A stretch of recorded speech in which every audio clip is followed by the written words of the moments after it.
তার একটা প্রাথমিক ধারণা নেওয়ার জন্য আমরা যে কয়টা ক্লিনিক এবং বন্দোবস্তকে দেখেছি তার মধ্যে একটি হচ্ছে আলো ক্লিনিক। সো নারী মৈত্রীর এই কর্মকাণ্ড সম্পর্কে জেনে আমার ভালো লেগেছে।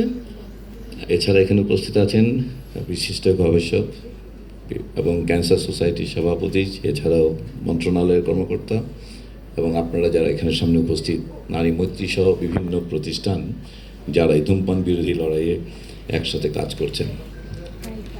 ধূমপান এটা সম্পর্কে, এটা ক্ষতি সম্পর্কে যেটা বলছেন সেটাই সত্য, যেটা উপকার সম্পর্কে বলার কিছু নেই, কোনোরকম কোনো উপকারিতা নেই।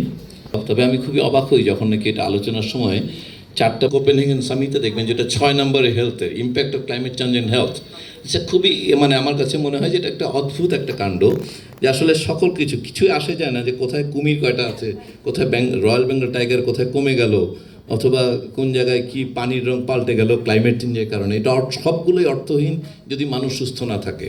একইভাবে ধূমপানের ফলে গাছের, মাটির সকল পরিবর্তন, এগুলো আলাপ আলোচনা আগে করার পরে গিয়ে আলাপ করা হয় যে এটা মানুষের স্বাস্থ্যের উপরে কী প্রভাব। আমার বিবেচনায় আসলে এটা মানুষ স্বাস্থ্য থাকা, সুস্থ থাকা, এটাকে অগ্রাধিকারে আনতে হবে আসলে। এবং ধূমপানের এই প্রভাবটা, এই ক্ষতিটাই সবচেয়ে বড় ক্ষতি। এইটাকে এইভাবে যদি আমরা উপস্থাপন করি তাহলে আসলে নীতি নির্ধারকদের সিদ্ধান্ত গ্রহণ প্রক্রিয়া স্বচ্ছ হবে এবং উপস্থিত তরুণদের কাছে এটা স্পষ্ট হবে। আমরা মনে করি যে অন্যান্য আলাপ আলোচনা ডেফিনেটলি প্রয়োজনীয়, কিন্তু স্পষ্ট হওয়া দরকার তরুণদের কাছে যে এটার স্বাস্থ্যের উপরে প্রভাব কী।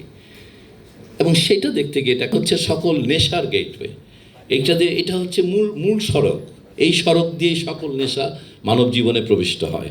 সো একজন সাধারণ শিশু, কিশোর, আজকে আমরা দেখছি গত কয়েকদিন যাবৎ কিশোর অপরাধ খুব আলোচনায় আছে। সো খুবই স্পষ্ট বলা দরকার যে কিশোর এবং যুবক তরুণদেরকে আসলে সবচেয়ে ক্ষতি যে মাধ্যমে হয় সেটার প্রধান সড়ক হচ্ছে ধূমপান। অর্থাৎ ধূমপানকে, এটাকে নিয়ন্ত্রণ করা, এটাকে সকল বিষয় আসলে তরুণদেরকে অ্যাড্রেস করতে পারতে হবে। এখন কিভাবে, আজকে এখানে অনেক তরুণ উপস্থিত, কিন্তু আমি মনে করি এরকম দরজা বন্ধ ঘরের মধ্যে আলোচনা করে আসলে ধূমপানকে অ্যাড্রেস করা যাবে না। আপনারা কষ্ট পাবেন না, আমরা অভ্যস্ত এইভাবে। আমি আমার কনফারেন্সগুলোতে গেলেও বলি যে 5 তারা হোটেলে আলোচনা করে আসলে বড় সমস্যার সমাধান করা যায় না। একইভাবে অল্প কিছু মানুষ আর একটি ছোট্ট ঘরে আসলে এটা আলোচনার বিষয় না। ধূমপান, আপনারা যখন সংখ্যার অঙ্কে বলছিলেন, খেয়াল করবেন মৃত্যুর সংখ্যা বছরে যা বলেন, বা বাংলাদেশে পরোক্ষ ধূমপানে আক্রান্ত মানুষের সংখ্যা যেটা বলেন, সেটা লক্ষ কোটির অঙ্কে। আর এই লক্ষ কোটির অঙ্ককে থামাতে হলে আপনাকে আসলে লক্ষ কোটি মানুষকে আসলে অ্যাড্রেস করতে পারতে হবে।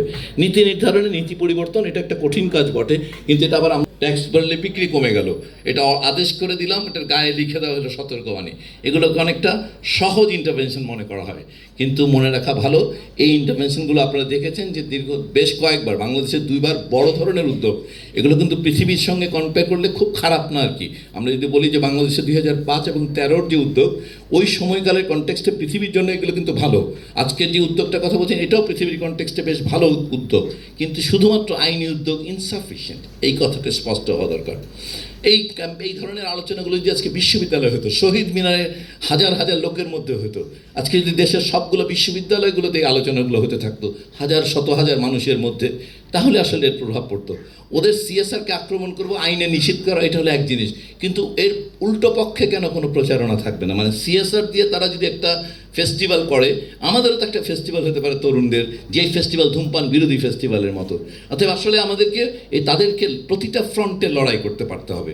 ধূমপানের এই উৎপাদকরা যেই ফ্রন্টে আমাদেরকে নেশাগ্রস্ত করার চেষ্টা করছে, ওই প্রতিটা ফ্রন্টেই তাকে আসলে নেশা থামানোর চেষ্টা করা দরকার। তো আমরা মনে করি যে আসলে নারী মৈত্রী সহ, আর আরেকটা ব্যাপার, কোনো অন্য অর্থ না, কিন্তু এই নারী মৈত্রী যখন উদ্যোগ নেবে তখন এটা আসলে নারী স্বাস্থ্যের উপর প্রভাবের বিষয়টা আরও অনেক বেশি গুরুত্ব পাবে ভেবেছিলাম। আমি আশা করেছিলাম যে এটা আসলে 2-একটা ব্যানারে তাকিয়ে দেখেছি যে কথাটা আছে, কিন্তু মূল উপস্থাপনায় কিন্তু আসলে নারী স্বাস্থ্য অথবা এই দুজনের স্বাস্থ্যের উপর একসাথে গর্ভাবস্থা, এই দুটো বিষয়কে আসলে অনেক বেশি সামনে আনলে আজকে নারী মৈত্রীর উদ্যোগ হিসেবে এটাকে আরও অনেক বেশি ভালো মনে হতো। এটা মোটেই কোনো ক্রিটিসিজম না, আমি বিষয়টাকে আরও ব্রডার স্কেলে করার জন্য, এবং যখন বিভিন্ন জায়গা থেকে বিভিন্ন উদ্যোগ হবে সেগুলো যেন সেই উদ্যোক্তার স্পষ্ট হয় তার যে ভূমিকাটা, তাহলে আসলে আমাদের যারা নীতি নির্ধারণ, যারা আমি বা আমার পরে যারা থাকবেন এর সঙ্গে যুক্ত, তাদের কাছে এগুলো স্পষ্ট হবে। কিন্তু তরুণদের সম্পৃক্ত করার কোনো কর্মকাণ্ড আসলে আমি দেখতে পাই না। আজকে বোধহয় আলোচনাটা খুবই ফোকাস যে স্বাস্থ্য পরিবার কল্যাণ মন্ত্রণালয়ের যে উদ্যোগটা, আগামীকালকে সভা, তার পরবর্তী সভাতে হয়ে যাবে সিদ্ধান্ত, এই সিদ্ধান্তে আমরা তার ঠিক আগে আগে মিটিং করলাম, এই রকম না আর কি জিনিসটা। এইভাবে নীতি অবশ্যই খুবই দরকারি। আপনাদের মনে রাখা ভালো যে আজকের এই সংশোধনী, কালকের যে সভা বা তারপর যে সংশোধনী, এগুলো একটা লম্বা প্রসেসের রেজাল্ট আসলে। অতএব এইভাবে ডেফিনেটলি এই ধরনের চাপ দেওয়া একটা ভালো কাজ, কিন্তু আমি আশা করব যে আসলে একসময়, আমি খুব স্পষ্ট বলতে চাই, 1972 সালে মানে ডক্টর জাফরুল্লাহ চৌধুরী ওনার গণস্বাস্থ্য কেন্দ্রে বিজ্ঞাপনে উনি বলেছিলেন যে ধূমপায়ীদের আবেদন করার প্রয়োজন নেই। তখনও পৃথিবীতে ধূমপান সম্পর্কে এরকম কোনো আলোচনা হয় না। কিন্তু এইরকম একটা ব্যাপারকে আজকের আলাপে বলবে ডিসক্রিমিনেটরি, এটা নিয়োগের উপর ডিসক্রিমিনেটরি হয়ে গেল। কিন্তু একজন মানুষের কি দূরদৃষ্টিতা, একটা প্রতিষ্ঠানের কি দূরদৃষ্টি ভূমিকা ছিল, যার থেকে 52 বছর আগে উনি বলছেন ধূমপায়ীদের আবেদন, মানে এটা ডিসকারেজ করার জন্য, ধূমপানকে ডিসকারেজ করার জন্য হয়তো বা ইন্টারভেনশনের মধ্যে একটা ডিসক্রিমিনেশন দেখা যাবে। কিন্তু এটা তো সত্য যে 52 বছর আগে যখন বলা হয়েছিল, আজ অবধি কিন্তু ধূমপায়ীদের মানে ধূমপায়ী এই সমস্ত টোবাকো কোম্পানির চোখে চোখ রেখে এইভাবে কথা বলতে পারে এরকম খুব বেশি সংস্থাকে দেখা যায় না। আরেকটা সংস্থার কথা আমার আজকে মনে পড়ছে, সেটার নাম হচ্ছে আধুনিক। আমরা ধূমপান নিবারণ করি, নুরুল ইসলাম স্যারের একটা প্রতিষ্ঠান ছিল, সেটা বহু আগে এই